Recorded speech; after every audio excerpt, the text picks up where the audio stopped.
So that process is necessary for a lot of writers, I think. I think it's a necessary first step. You have to start there before you then make the effort to actually write your first self-contained story. And thankfully for me, that happened. All that early writing was when I was very young. I was 15 years old. And then you learn things about the structure of a story. You learn things about the hero's journey.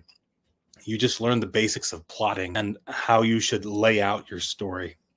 And some of this also comes with practice as well. But when you've done this enough times, it becomes second nature to take a look at the plot, take a look at the setting, the characters, everything that's involved, and see how you can move the pieces around, rearrange them, and tinker with things to make a new story. And a story that works.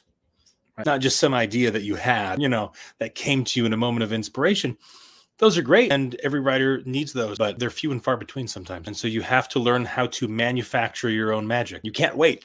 You can't wait for that inspiration to hit you and strike you and for just you to feel like, oh, this is great. I'm going to write 1,000 words now. You have to write that 1,000 words when you maybe aren't in the mindset for it. In fact, doing that and practicing that and just being able to write is that's advice I would give to new authors. Is pick maybe not the most inconvenient time for you, obviously, but just pick a time and start writing and write for 30 minutes and do it at that same time every day. And the first few days you do it, it's going to feel great.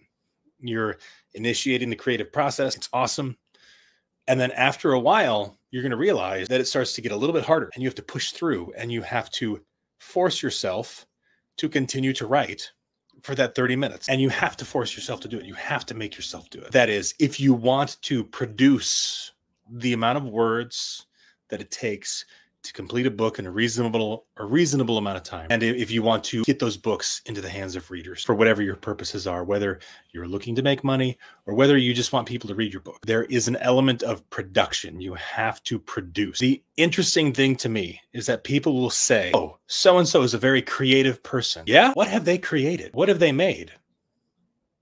Have they made anything? Have they created anything? That word, create, means to make something.